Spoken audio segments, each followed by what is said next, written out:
Sekali lagi, data-data yang Bapak pegang adalah keliru, dan juga Pak Ganjar tadi juga banyak kelirunya. Kalau Bapak ketahui datanya salah, tunjukkan di tempat ini sehingga publik bisa mengetahui. Tapi kalau Bapak tidak menunjukkan, berarti memang faktanya benar. Itulah kenyataan yang ada di lapangan.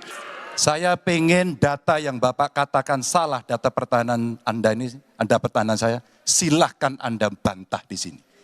Bapak tidak mampu membantah dan Bapak menjelaskan pesawat bekas. Saya tidak pernah berbicara pesawat bekas dalam pertanyaan saya. Anggaran pertahanan naik, utang banyak pada masa Pak Prabowo di sektor Kementerian Pertahanan, tapi target tentang minimum essential force dalam penguatan alutsista tidak mencapai 100%. Sebagai Menteri Pertahanan sangat tidak memahami bagaimana postur angkatan perang kita saat itu, termasuk alutsista yang merupakan kekuatan angkatan perang terkuat di belahan bumi selatan ini, yang Pak Prabowo seharusnya meminta maaf terhadap ketidakpahaman terhadap konsepsi pertahanan pada masa Bung Karno yang dipakai untuk pembebasan Irian Barat. Inilah yang penting agaknya nanti dibongkar oleh siapapun yang menjadi presiden mendatang selain dari Prabowo.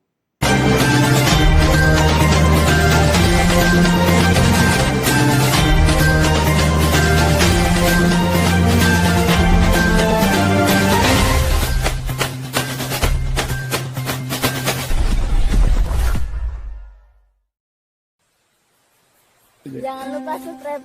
Jangan lupa subscribe. Assalamualaikum warahmatullahi wabarakatuh.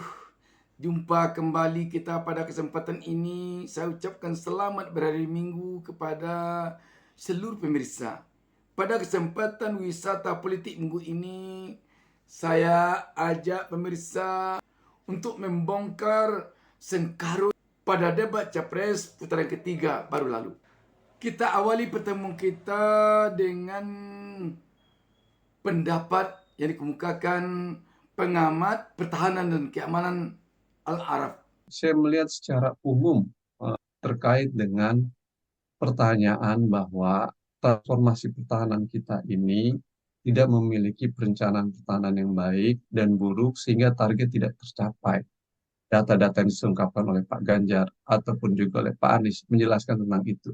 Data sesungguhnya memang benar gitu, bahwa anggaran pertahanan naik, utang banyak pada masa Pak Prabowo di sektor Kementerian Pertahanan, tapi target tentang minimum essential force dalam penguatan alutsista tidak mencapai 100%, hanya 70%. Pertanyaannya adalah, kemana utang sebesar itu yang membuat Ibu Sri Mulyani Menteri Keuangan angkat tangan karena utang untuk sektor Kementerian Pertahanan tinggi gitu. Untuk pertemuan kemarin dengan Menteri Pertahanan itu sebetulnya untuk membahas mengenai belanja dari alutsista, terutama yang berasal dari pinjaman luar negeri.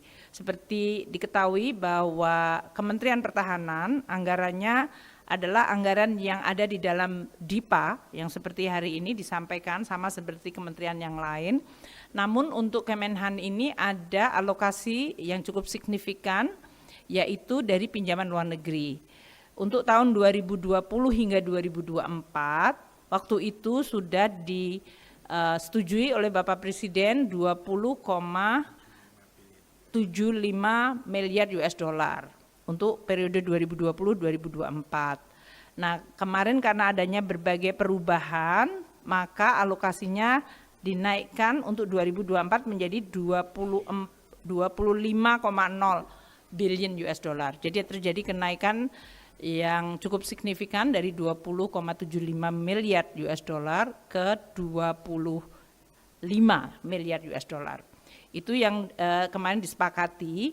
Sementara untuk sampai dengan tahun 2034, yaitu 3 Renstra tetap disesuaikan, tetap sesuai dengan keputusan Bapak Presiden sebelumnya, yaitu 55 miliar US dollar yang akan untuk memenuhi berbagai kebutuhan belanja alutsista dari pinjaman luar negeri selama 3 Renstra. Jadi dalam hal ini 2024 sampai 2029 nanti, dan kemudian 2029 sampai 2034.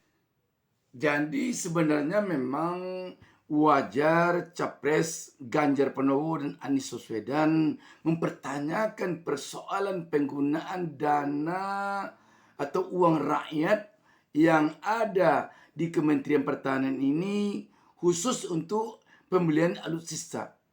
Harusnya memang Pak Prabowo tidak perlu menjawabnya dengan marah, tidak perlu menjawabnya dengan mengatakan data tidak benar, informasi tidak benar, keliru. Tetapi harus dijawab dengan data pula.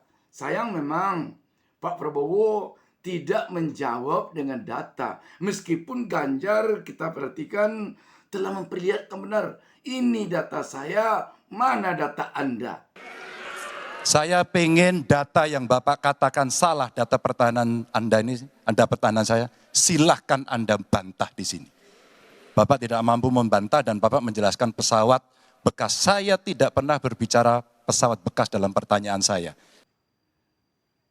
Anies pun mengatakan, sepanjang data yang kami tampilkan, tidak ada data pembanding dari Pak Prabowo yang benarnya menurut versi Pak Prabowo, berarti data kami ini benar. Ya, sekali lagi data-data yang Bapak pegang adalah keliru dan juga Pak Ganjar tadi juga banyak kelirunya. Kalau Bapak ketahui datanya salah, tunjukkan di tempat ini sehingga publik bisa mengetahui, bukan dalam pertemuan-pertemuan lain yang tidak jelas dari mana kita bisa menilai akurasinya. Jadi menurut hemat kami, bila ada di antara kami yang faktanya keliru, Bapak tunjukkan. Tapi kalau Bapak tidak menunjukkan, berarti memang faktanya benar. Itulah kenyataan yang ada di lapangan. Persoalan debat tentu diselesaikan di dalam debat, tidak di luar debat, tidak di ruang-ruang tertutup. Tetapi apa yang disampaikan oleh Anies, apa yang disampaikan oleh Ganjar, Pak Prabowo menjawabnya tidak dengan data, tetapi lagi-lagi menjawabnya dengan nada emosi, malah menjawab tidak sesuai dengan substansi yang dipertanyakan oleh dua capres ini. Dan yang lebih aneh lagi, Prabowo lebih senang menjawabnya di depan pendukung-pendukungnya di berbagai daerah. Dan jawabannya yang menolak itu nadanya benar-benar jauh dari substansi yang diperdebatkan di ruang debat pada putaran ketiga itu. Dia menjawab dengan menyebut kata-kata yang tidak pantas rasanya disebut. Bayangkan seorang capres berbicara di depan pendukungnya yang tentu saja tingkat pendidikannya, wawasannya berbagai ragam. Masa disebut di sana kata-kata tolol, kata-kata goblok, dan berbagai sumpah serapah lainnya. Mari kita lihat sedikit penyampaian Prabowo tentang kekesalannya tersebut. Ada pula yang nyinggung-nyinggung. Punya tanah berapa, punya tanah ini. Dia pintar atau goblok sih? Heboh Prabowo Subianto mengumpat seusai disenggol soal kepemilikan lahan. Umpatan itu disampaikan Prabowo seusai Anies Baswedan menyenggol kepemilikan lahan dalam debat Capres pada Minggu 7 Januari 2024. Sementara Presiden Joko Widodo juga pernah menyenggol Prabowo Subianto soal kepemilikan lahan dalam debat Capres pada Pilpres 2019 silam. Dikutip dari Kompas.com, umpatan itu disampaikan Prabowo dalam sambutan di acara konsolidasi relawan seprovinsi Riau di Gor Remaja Pekanbaru pada Selasa 9 Januari. Dalam acara itu, Prabowo mengungkit pernyataan Anies Baswedan soal kepemilikan lahannya. Menurut Prabowo, Anies tidak mengerti soal hak guna usaha. Prabowo menyebut bahwa lahannya bukan 340.000 hektar seperti yang disampaikan Anies, melainkan mendekati 500.000 hektar. Lantas ia mengumpat di tengah-tengah pembahasan soal lahan tersebut, sementara pembahasan yang sama pernah dilakukan Jokowi saat debat Capres dalam Pilpres 2019 silam. Saat itu Jokowi mengungkap bahwa tanah Prabowo di Kalimantan Timur seluas 220.000 hektar. Selain itu, Jokowi juga membongkar bahwa Prabowo memiliki tanah di Aceh Tengah seluas 120.000 hektar. Dalam debat Pilpres 2019 silam, Jokowi berjanji tidak akan ada pembagian seperti hal itu di masa jabatannya. Saya tahu Pak Prabowo memiliki lahan yang sangat luas di Kalimantan Timur. Mohon maaf.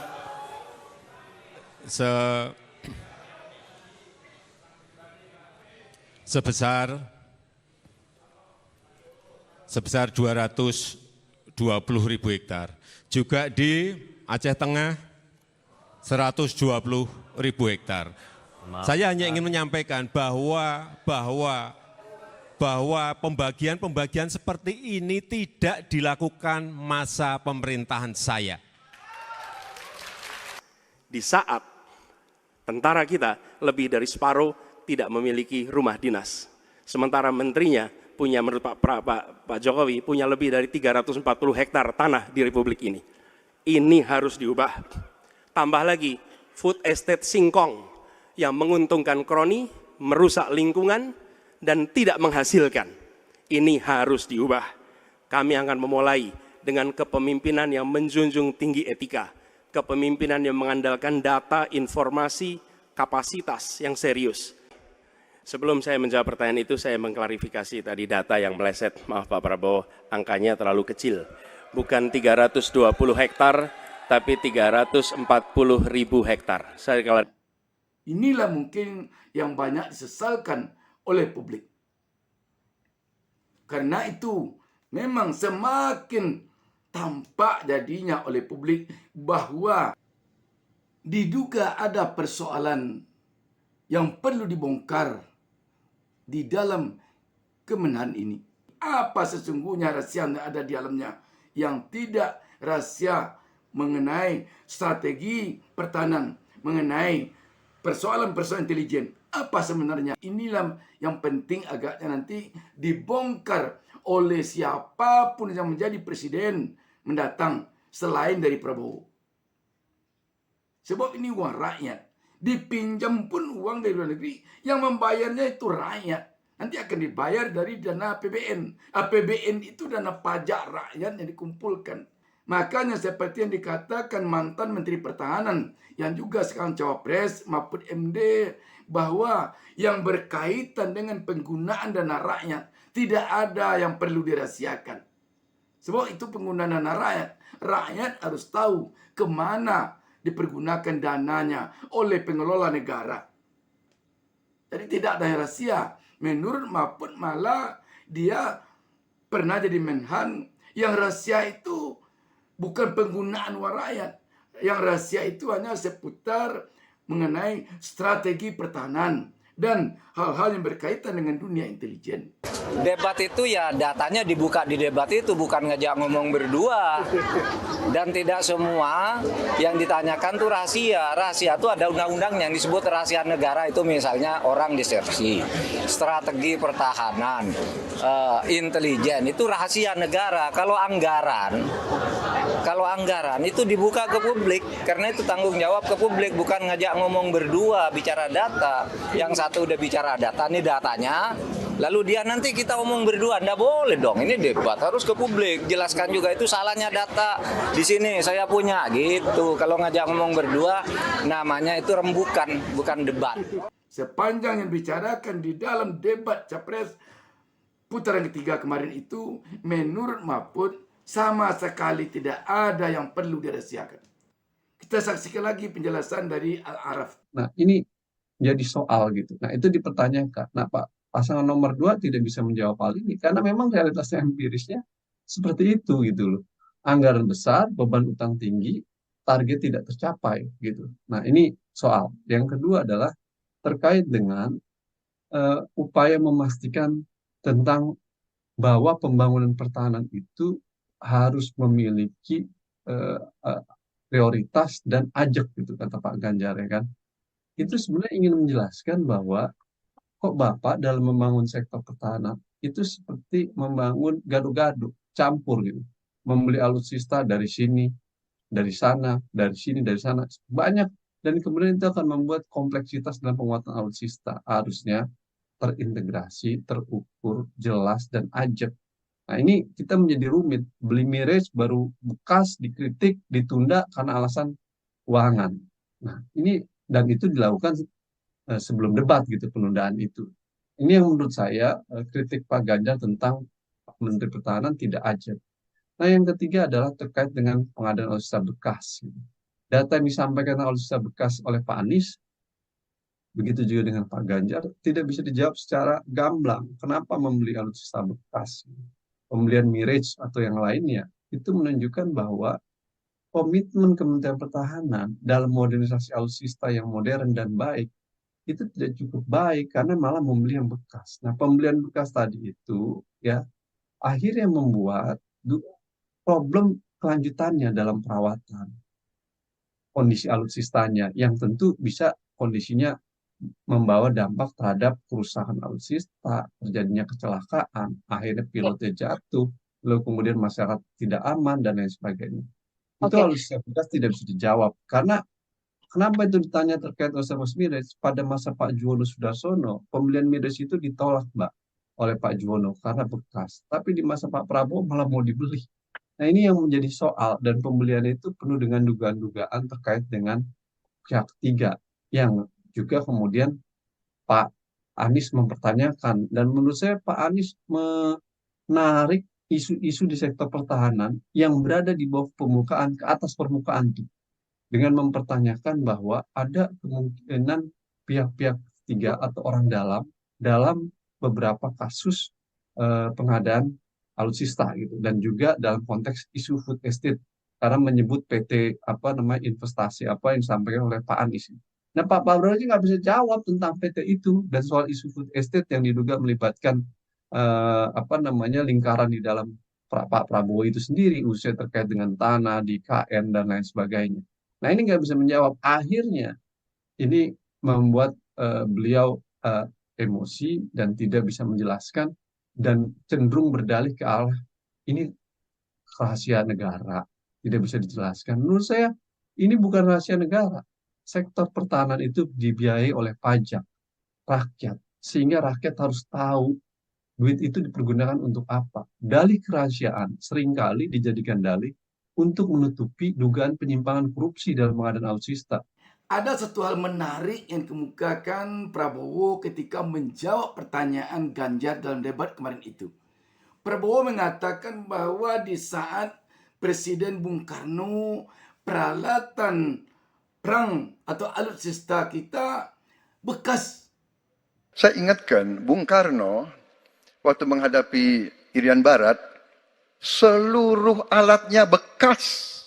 Pak Ganjar, Bung Karno, seluruh pesawat terbang, kapal selam, cruiser, destroyer, semuanya bekas. Untuk kita ketahui, di saat Presiden Soekarno itu memimpin Indonesia, kita baru merdeka. Wajar kalau di awal-awal kemerdekaan itu peralatan perang kita apa adanya saja. Maklum kita baru merdeka. Tetapi sekarang usia kemerdekaan kita sudah 78 tahun. Jadi apakah kita harus peralatan bekas terus? Jadi tidak apple to apple.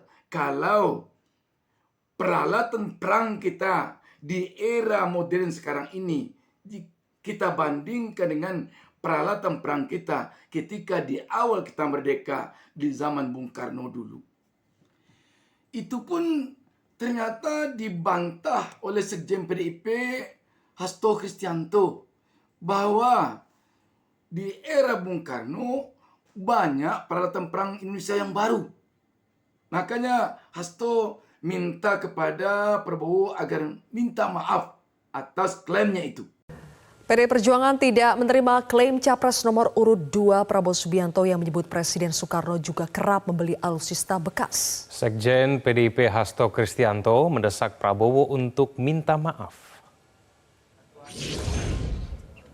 Hasto meralat pernyataan Prabowo Subianto tersebut dengan bercerita mengenai pencapaian pertahanan di era Bung Karno. Hasto mengatakan banyak peralatan baru yang dipakai oleh Bung Karno seperti peralatan dari Yugoslavia untuk penggunaan pembebasan Irian Barat dan juga membantu kemerdekaan negara Asia dan Afrika. Oleh sebab itu Hasto mendesak Prabowo untuk minta maaf.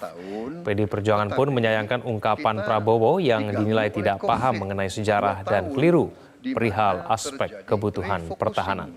Jadi banyak yang kita ajukan. Pak Prabowo sebagai Menteri Pertahanan sangat tidak memahami bagaimana postur angkatan perang kita saat itu, termasuk alutsista yang merupakan kekuatan angkatan perang terkuat di belahan bumi selatan ini, yang Pak Prabowo seharusnya meminta maaf terhadap ketidakpahaman terhadap konsepsi pertahanan pada masa Bung Karno yang dipakai untuk pembebasan Irian Barat dan membantu negara-negara Asia Afrika termasuk Aljazair, kemudian Pakistan yang mencoba melepaskan diri dari imperialisme Inggris. Kalau demikian, jangan-jangan lebih banyak pula peralatan perang kita yang baru di era Bung Karno yang baru merdeka dulu dibandingkan sekarang.